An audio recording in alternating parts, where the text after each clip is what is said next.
Sa lamig ng Baguio, hindi lang kape ang hinahanap ng mga turista, kundi ang bagong spot na pwede nilang pagpahingahan at tuklasin ang lokal na sining. Samahan niyo ako at tuklasin natin ang bagong pasyalan na kinaaaliwan dito sa Baguio City.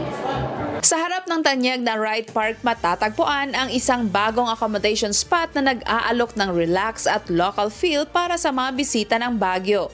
Mula sa modernong disenyo hanggang preskong hangin, ramdam dito ang pinagsamang luxury at lokal na karanasan. Mayroon ding artisans studio sa loob, isang maliit ngunit makulay na espasyo kung saan ipinapakita ang talento ng mga lokal na manlilikha. Makikita rito ang mga handmade na produkto, gaya ng leather goods at mga dekorasyong may halong kultura at kasaysayan ng Cordillera. We want to showcase yung locality of Baguio, of the Cordillera. And we want to provide also museum-like feel. You don't really have to buy. Gusto namin, pumasok ka, bumili ka o hindi, may natutunan ka. So we, as much as possible, we try to enrich lahat ng mga pumapasok. One thing I really want is a luxury feel, something very different. When you come here, you pay, we want you to feel special. Everybody should feel special when they're vacationing. Diba? Dapat wala nang sakit sa ulo. Bukod sa bagong pahingahan para sa mga turista, layon din ng lugar na ito na itaas ang kamalayan sa sining at mga produktong likha ng Baguio artisan, gaya ng mga nakadisplay dito.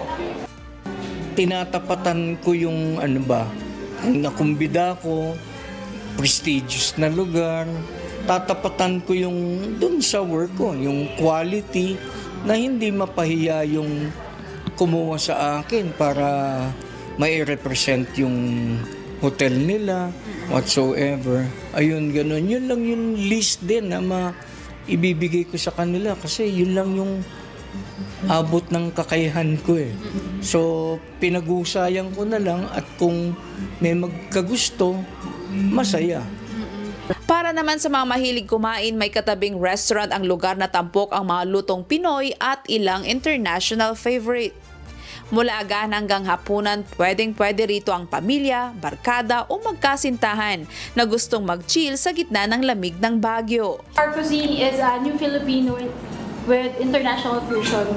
We're basically more on the local products, what we have here, because our market is not only for the families and the tourists, but also we want the locals to come here with us. Ang mga turista at mga residente tinatangkilik ang lugar hindi lamang para magpahinga, kundi para maranasan ang bago at authentic na Baguio experience. So maganda to kasi it showcases yung ingenuity talaga ng mga Pilipino, lalo ng mga Cordilleran, especially yung mga Inabel. So maganda siya, very unique yung quality, maganda, no?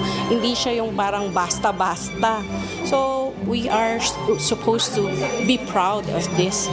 I-showcase natin lalo pagka may mga tourist tayo, mapapunta natin sila dito. Sa patuloy na pagdami ng mga staycation spots sa lungsod, patunay ito na hindi tumitigil ang Baguio sa pagsusulong ng sining, kultura at turismo. Isang lokal na kwento na nagdadala ng init sa gitna ng malamig na hangin. Grace Doctolero, humahataw sa balita ngayon.